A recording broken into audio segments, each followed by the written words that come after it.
देखिए कल हम लोगों ने दो चीजों को पढ़ा था, दो टॉपिक को। एक तो elements of sorry characteristic of scientific management, वैज्ञानिक प्रबंध की विशेषताएं, और दूसरा जो टॉपिक था हमारा ऑब्जेक्टिव ऑफ साइंटिफिक मैनेजमेंट, वैज्ञानिक प्रबंध के उद्देश्य। 2.17 टॉपिक है आपका, और ये जो टॉपिक है बेसिक कंपोनेंट्स और principle of Taylor scientific management, Taylor के द्वारा प्रतिपादित वैज्ञानिक प्रबंध के प्रमुख अंग या सिद्धांत। यहाँ इस बात को बहुत विशेष गौर से ध्यान देना, हेनरी फेयोल ने भी मैनेजमेंट के प्रिंसिपल दिए थे और टेलर ने भी साइंटिफिक मैनेजमेंट के प्रिंसिपल दिए। दोनों ने मैनेजमेंट के लिए प्रिंसिपल दिए, यानी कि कुछ बेसिक रूल बताए, बुनियादी नियम बताए। तो हेनरी फेयोल के जो सिद्धांत या हेनरी फेयोल ने जो प्रिंसिपल दिए थे, वो प्रिंसिपल हमारे क्या थे? जनरल प्रिंसिपल, मैनेजमेंट के जनरल प्रिंसिपल, प्रबंध के सामान्य सिद्धांत, जो कि हेनरी फेयोल ने दिए थे। और ये भी मैनेजमेंट के प्रिंसिपल हैं, बट जो कि टेलर ने दिए हैं, पर ये कौन से हैं? साइंटिफिक मैनेजमेंट के प्रिंसिपल हैं, जिन्हें हम लोग कंपोनेंट्स या एलिमेंट यानी कि अंग भी बोलते हैं। तो देखते हैं जरा कि टेलर ने साइंटिफिक मैनेजमेंट के लिए कितने अंग या सिद्धांत बनाए हैं। तो टेलर ने टोटल पांच कंपोनेंट्स या प्रिंसिपल किसके लिए? साइंटिफिक मैनेजमेंट के लिए, यानी कि वैज्ञानिक प्रबंध के लिए टोटल 5 अंग या 5 सिद्धांत बनाए हैं। इसमें सबसे पहला आपका है determination of standard of performance, निष्पादन के प्रमापों का निर्धारण। एक फोरमैन के रूप में टेलर ने ये एक्सपीरियंस किया, ये अनुभव किया कि ये कोई भी सही नहीं बता सकता कि एक लेबर से एक घंटे में, एक दिन में 8 या 10 घंटे में कितना काम होगा।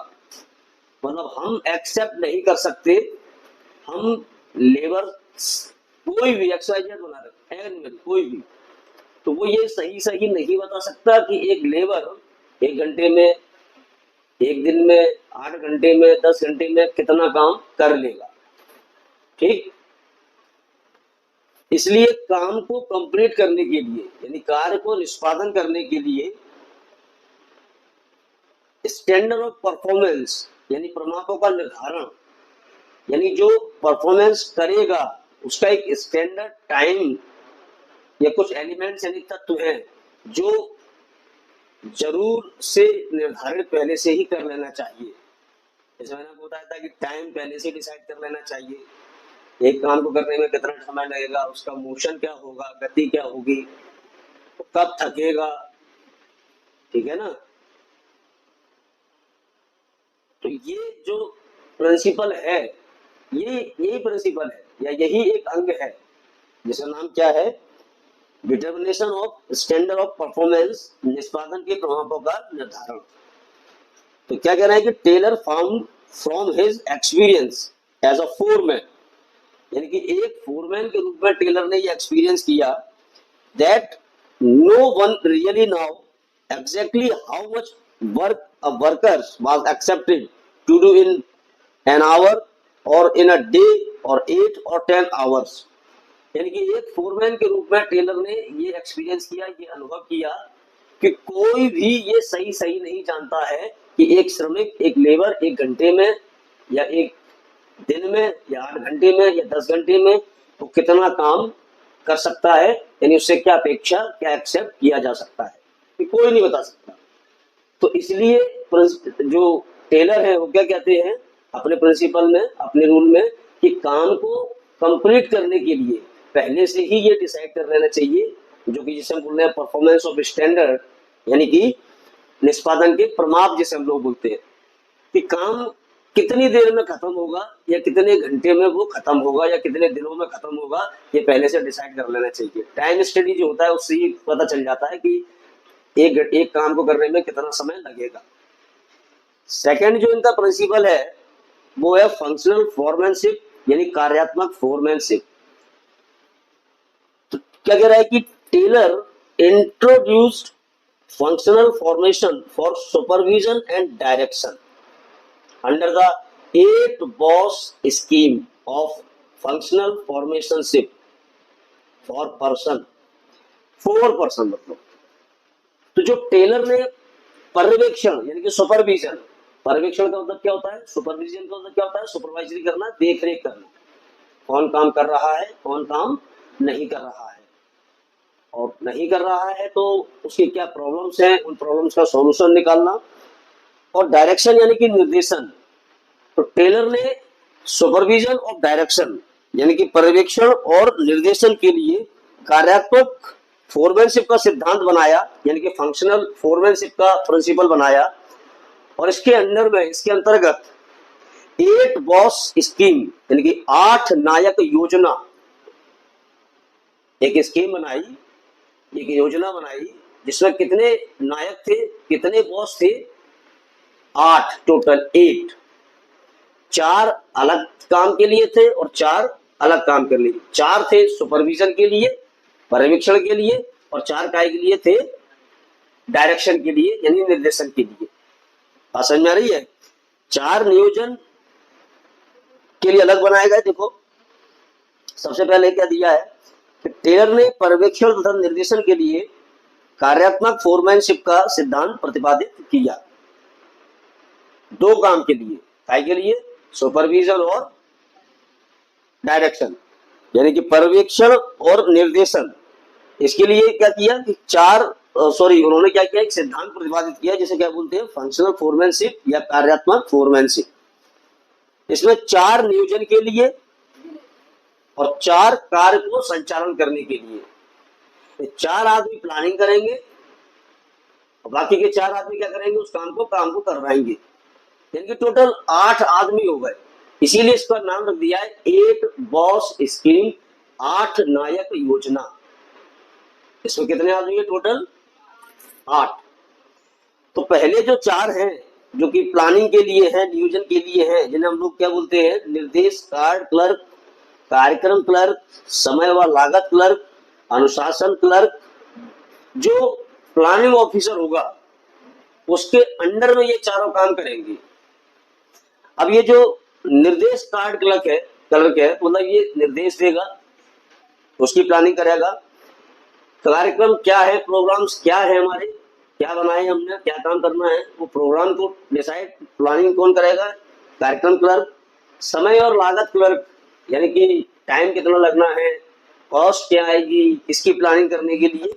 और डिसिप्लिन यानी कि अनुशासन कैसे रखा जाएगा, तो इन सब की प्लानिंग के लिए ये 4 आदमी अलग से रखे गए, 4 बॉस रखे गए, 4 नायक रखे गए।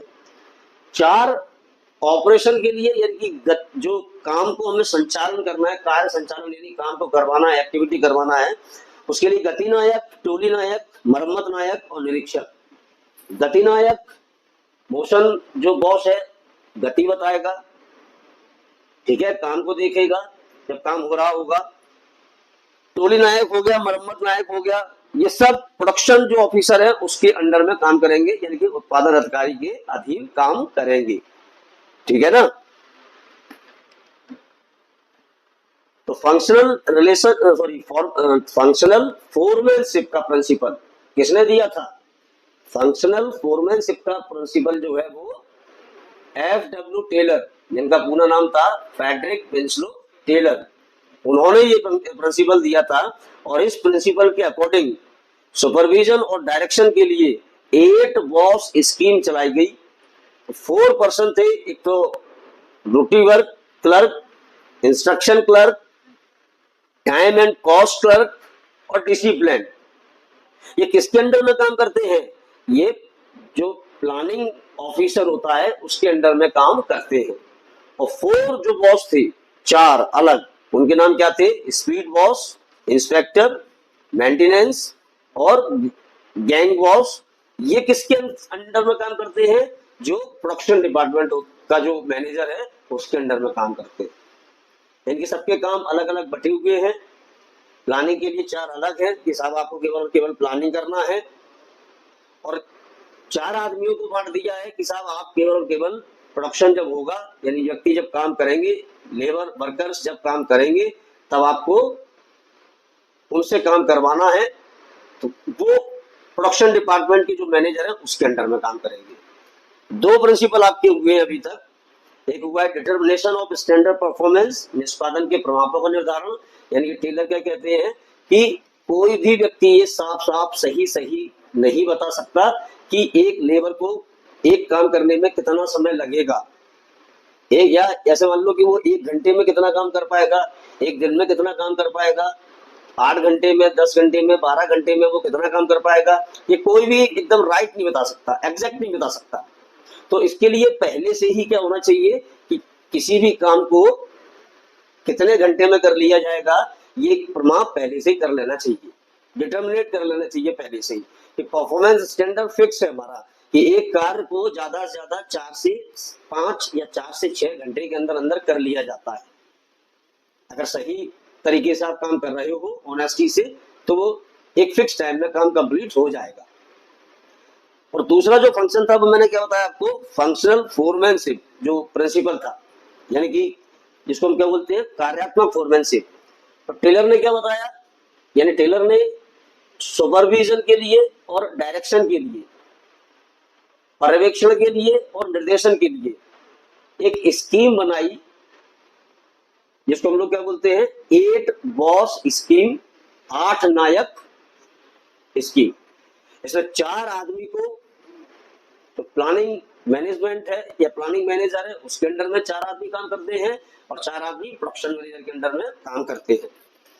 उसके बाद है आपका रिस्पॉन्सिबिलिटी ऑफ मैनेजर या मैनेजमेंट, प्रबंध के उत्तरदायित्व।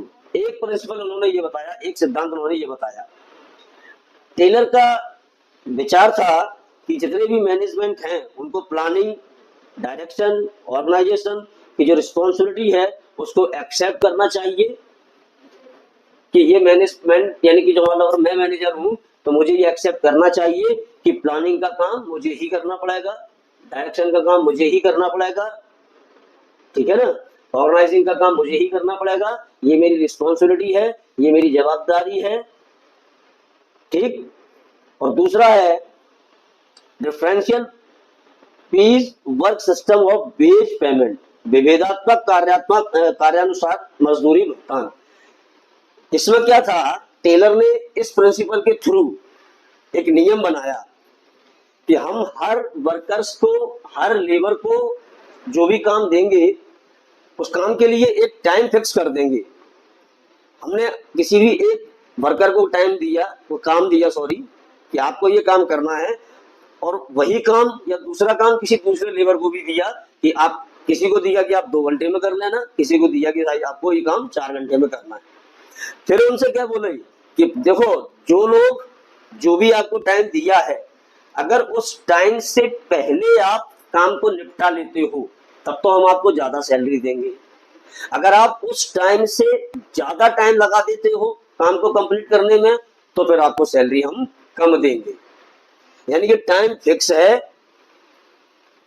अब उस टाइम के अंदर ही अगर आप काम कर पाए तो आपको सैलरी सही मिलेगी, जो भी आपको बताया गया है पूरा, या हो सकता है उससे थोड़ी बहुत ज्यादा भी दे दे। और अगर आपने टाइम से ओवर कर दिया, उन्होंने बोला कि आपको 2 घंटे में करना है और आप 2 घंटे में नहीं कर पाए, आपको लग गए 3 या 4 या 5 घंटे, तो फिर आपको सैलरी मजदूरी भी कम दी जाएगी। ये प्रिंसिपल किसने बनाया, वही F.W. टेलर ने, फ्रेडरिक विंसलो टेलर ने, ठीक है ना। तो टेलर विभेदात्मक कार्यानुसार मजदूरी भुगतान प्रणाली के बहुत ज्यादा फेवर में रहते थे, हमेशा पक्षधर थे वो बहुत उनके, जिसके अंदर क्या था कि जो कुशल कारीगर है या श्रमिक है और अकुशल जो मजदूर है, श्रमिक है, उनको अलग अलग पेमेंट दिया जाता था। कुशल में कौन आ गए, जो टाइम के अंदर काम कर रहे हैं, और अकुशल में कौन आ गए, जो टाइम के अंदर में काम नहीं कर पा रहे हैं। तो जो कुशल है यानी जो अच्छे से काम कर रहे हैं उनको अलग मजदूरी दी जाएगी, और जो काम अच्छे से नहीं कर रहे हैं, अकुशल श्रमिक हैं, उनको मजदूरी अलग दी जाएगी। तो एक को ज्यादा एक को कम, तो भाई आप जैसा आपका काम होगा वैसा आपको सैलरी मिलेगी। सबके सबको बराबर सैलरी नहीं दी जाएगी। कोई है जो किसी काम को 1 घंटे में पूरा कर देता है, उसे भी हम 5,000 रुपए दे रहे हैं, और एक काम है वही काम जो दूसरा व्यक्ति उसको मान लो 2 घंटे 4 घंटे में करता है, उसको भी हम 5,000 रुपए दे रहे हैं। तो यहाँ पर क्या होता है कि ये प्रिंसिपल बोले नहीं चलेगा। इन्होंने अगर टाइम पे काम किया है तो इन्हें सैलरी ज्यादा, और इन्होंने अगर टाइम से ऊपर टाइम ले लिया है, ज्यादा समय लगा लिया है, तो फिर इनको सैलरी कम मिलेगी। ठीक है ना। कुशल समझते हो ना क्या होता है? कुशल यानी इफिशियंट वर्कर, कुशल वर्कर, और इनएफिशिएंट यानी कि अकुशल वर्कर। एफिशिएंट का मतलब होता है जो अच्छा काम करने वाला होता है, मतलब उसे पता है कि मुझे 1 घंटे में काम करना है, तो वो अपना कोई भी एक ट्रिक लगाएगा, एक मेथड लगाएगा, और उस मेथड के अकॉर्डिंग क्या करेगा, 1 घंटे के अंदर काम करके कंप्लीट कर लेगा। और जो इनएफिशिएंट होगा, अकुशल होगा, उसको काफी समय लग जाएगा। तो कुशल को ज्यादा सैलरी दी जाएगी, इफिशिएंट वर्कर को, और जो अकुशल है, इनएफिशिएंट है, उनको कम सैलरी दी जाएगी। फिर उसके बाद एक है मेंटल रिवॉल्यूशन यानी कि मानसिक क्रांति, लास्ट प्रिंसिपल है 5th नंबर का। और टेलर के अनुसार जो साइंटिफिक मैनेजमेंट है यानी कि वैज्ञानिक प्रबंध, इसकी सफलता के लिए 100% पूरी तरीके से मेंटल रिवॉल्यूशन यानी कि मानसिक क्रांति आवश्यक है। मानसिक क्रांति होती क्या है एक्चुअल में, मतलब आपको आप कैसे समझोगे कि आप जैसे मैं कह रहा हूं कि मेंटल रिवॉल्यूशन नेसेसरी है, आवश्यक है साइंटिफिक मैनेजमेंट में या वैज्ञानिक प्रबंध में, मेंटल रिवॉल्यूशन आवश्यक है। तो भाई पता तो चले ये मेंटल रिवॉल्यूशन है क्या। तो मेंटल रिवॉल्यूशन में जो ओनर है यानी कि जो मालिक है, और जो लेबर है यानी कि वर्कर है, या जो ऑर्गेनाइजेशन है वो वर्कर है, इनके बीच में कोऑर्डिनेशन बना रहना चाहिए।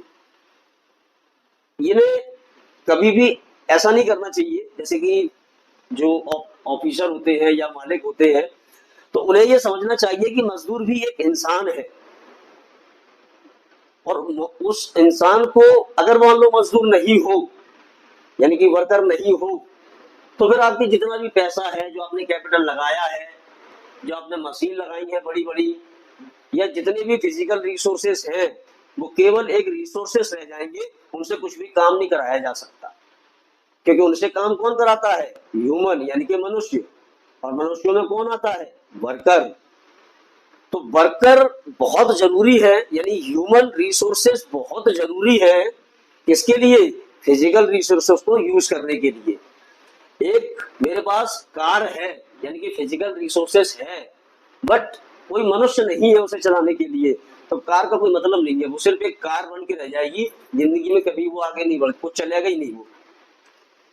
तो जो टेलर है वो क्या कहते हैं कि जितने भी वर्कर हैं उनको संतुष्टि मिलना चाहिए, ठीक है ना, उनके सुख सुविधाओं का ध्यान रखना चाहिए। अगर कोई वर्कर सुखी नहीं है, प्रसन्न नहीं है, उसका मोरल हाई नहीं है, उसका मनोबल ऊंचा नहीं है, तब तक वो चाहे जितने आप उसको हाई फाई फिजिकल रिसोर्सेस यानी कि भौतिक संसाधन आप प्रदान कर दो, लेकिन वो ढंग से काम नहीं कर पाएगा और वो फिजिकल रिसोर्सेस को सही तरीके से यूज नहीं कर पाएगा।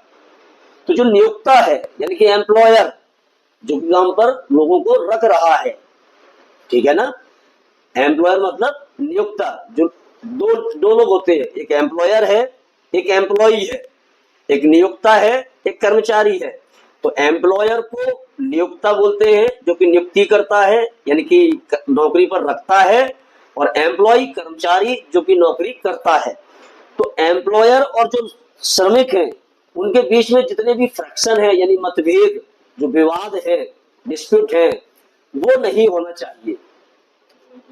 उद्योगपति यानी कि जो इंडस्ट्रियलिस्ट है, मालिक है, ओनर है, उनको ये एक्सेप्ट करना चाहिए, उन्हें ये स्वीकार करना चाहिए कि जो लेबर है वो कोई वस्तु नहीं है कि हम चाहे जैसे उसको यूज करेंगे। ये एक वस्तु है, तो इसमें चाहे जैसे यूज कर सकता हूं, लो ये फेंक दिया हमने, उसको दर्द नहीं होगा। लेकिन वर्कर जो है ना, वो मनुष्य है, अगर उसके साथ हम गलत व्यवहार करते हैं, उससे ज्यादा काम करवाते हैं, उसका एक्सक्लूसिव यानी शोषण करते हैं, उसको वेजेस नहीं देते, मजदूरी नहीं देते, तो उसको वो सुखी नहीं होता, वो प्रसन्न नहीं रहता, उसका मोरल इंक्रीज नहीं डिक्रीज हो जाता है, और फिर वो काम करने में आलस या काम करना ही बंद कर देता है। तो ये इंडस्ट्रियलिस्ट को स्वीकारना चाहिए, समझना चाहिए। इसलिए वर्कर्स की भावनाओं को समझना चाहिए, उनकी जो अपेक्षाएं हैं, वो चाहते हैं कि जो मालिक है हमारे लिए क्या क्या करे, उसको समझना चाहिए, उनकी आवश्यकताओं को समझना चाहिए, उनकी नीड्स को समझना चाहिए और उनको पूरा भी करना चाहिए। जब आप किसी वर्कर्स की नीड को, उसकी जो आवश्यकताएं हैं, उसकी जो भावनाएं हैं, उनको अगर आप समझते हो, उसके साथ ह्यूमन बिहेवियर बहुत अच्छा करते हो, मानवीय व्यवहार करते हो, तो वो सुखी रहेगा, प्रसन्न रहेगा, मोरल उसका हाई रहेगा, मनोबल ऊंचा रहेगा और वो बहुत अच्छे से काम भी करेगा। वहीं दूसरी तरफ लेबर को या वर्कर को भी यानी श्रमिक को भी ये सोचना चाहिए कि ये जो ऑर्गेनाइजेशन है या एंटरप्राइजेस है, ये किसी एक का नहीं, ये हमारा भी है। हम इसमें जब जितना अच्छा काम करेंगे तो एंटरप्राइजेस को फायदा होगा और उस एंटरप्राइजेस के फायदे से हमको भी फायदा होगा। तो यहाँ पर सीधा सीधा एक अगर व्यक्ति भाषा में बोला जाए तो जो मालिक है उनका दिमाग में क्या चल रहा है कि ये वर्कर हैं, ये काम नहीं करते और जब देखो तब पैसा मांगने आ जाते हैं। काम धाम इनके पास कुछ है नहीं, काम धाम इन्हें कुछ करना नहीं है और क्या चाहिए, बस पैसा देते रहो, पैसा देते रहो, पैसा बढ़ा दो, पैसा बढ़ा दो। रोज खड़े हो जाते हैं बोले शाम को आकर के ऑफिस के सामने, पैसे बढ़ा दो, पैसे बढ़ा दो, काम धाम कुछ करना नहीं है। तो हीन भावना से दिखते हैं, भगा बोले इनको यहाँ से।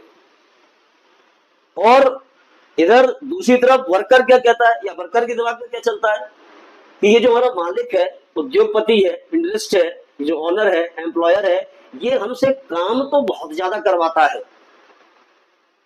लेकिन जितना काम करवाता है उसके बदले में पैसे के लिए बहुत परेशान करता है, पैसा नहीं देता। तो इससे क्या होता है, दोनों में फ्रैक्शन आ जाते हैं, विवाद होता है, एक मतभेद हो जाता है, डिस्प्यूट झगड़े वगैरह टाइप के होते हैं। तो इस जो मेंटेलिटी है दोनों की, इंडस्ट्री की और वर्कर की, ये मेंटेलिटी कैसे होना चाहिए हमेशा, मतलब पूरी पूरी तरीके से चेंज होना चाहिए। जो एम्प्लॉयर है उन्हें वर्कर के फायदे के लिए सोचना चाहिए और वर्कर को भी पूरे के पूरे एंटरप्राइजेस के फायदे के लिए सोचना चाहिए। तो अगर दोनों एक दूसरे के फायदे के लिए काम करेंगे तो उसमें दोनों का ही क्या होगा, फायदा होगा, किसी का भी नुकसान नहीं हो सकता, क्योंकि एक का नुकसान दूसरे का नुकसान है और एक का फायदा दूसरे का फायदा है। अगर लेबर का फायदा हो रहा है तो एंटरप्राइजेस को फायदा होगा, ये फिक्स है। और अगर एंटरप्राइजेस को कहीं से नुकसान हुआ तो 100% है कि लेबर को भी नुकसान होगा, क्योंकि एंटरप्राइजेस जो एम्प्लॉयर है, मालिक है, जो नौकरी पर रखने वाला है, वही तो पैसे देने वाला है। अगर उसको लॉस हो गया तो वो कहां से आपको पैसे देगा। तो ये 5 प्रिंसिपल आपने अभी समझे जो कि एफ.डब्ल्यू. टेलर ने दिए थे। नॉर्मली पहला जो आपका था determination of standard of performance, निष्पादन के प्रमाणों का निर्धारण।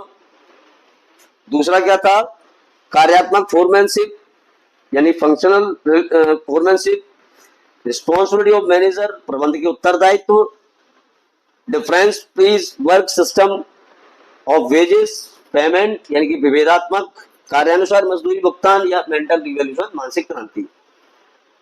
तो समझ में आ रहा है ये चीज, यहां तक कहानी समझ में आ रही है, ठीक है।